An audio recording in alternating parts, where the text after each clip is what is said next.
असं आहे की ते बसतील, चर्चा होईल. परंतु ही आमची मागणी आहे, बरोबर आहे की बुवा त्यांचेसुद्धा काही 40च्या आसपास आमदार आहेत, आमचेसुद्धा 40-50च्या आसपास आमदार आहेत. त्यामुळे त्यांना जे काही मिळेल तेवढी मंत्रिपदं मिळतील तेवढी आम्हाला मिळावी.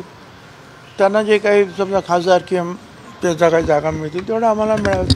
याची चूक काय आहे असं मला वाटत नाही आणि त्याप्रमाणे प्रयत्न होतील. भुजबळ साहेब, कॅबिनेटचा विषय आहे. सातत्याने तुम्ही जी भूमिका मांडताय ती कॅबिनेटमध्ये सुद्धा तुम्हाला मांडू दिली जात नाही असं सुप्रिया सुळेंचं म्हणणं आहे.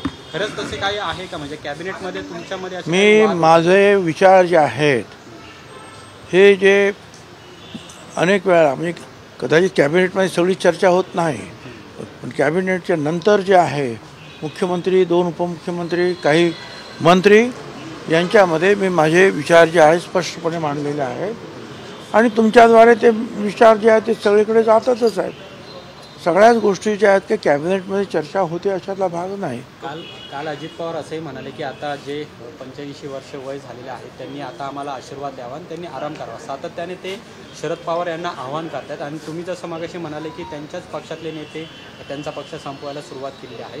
अजूनही शरद पवारांनी तुमच्यासोबत यावं किंवा तुम्हाला पाठिंबा द्यावा असं तुम्हाला वाटतं? आता अजितदादांनीच सांगितलेलं की त्यांनी आम्हाला आशीर्वाद द्यावा. काय अजितदादा आमच्या पक्षाचे प्रमुख आहे त्यामुळे ते असं सांगितलं तर ते बरोबर आहे. तुम्ही पण अनेक काळ साहेबांसोबत काम केलं, आनंद आहे ना.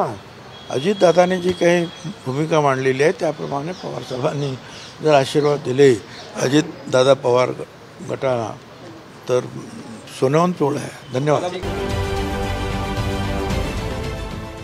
देश विदेशातील प्रत्येक घडामोडींचे लाईव्ह अपडेट मिळवण्यासाठी आता साम टीव्हीच्या सर्व सोशल मीडिया प्लॅटफॉर्मला लाईक, फॉलो आणि सबस्क्राईब करा. तसंच सर्व नोटिफिकेशनसाठी बेल आयकॉन प्रेस करायला विसरू नका.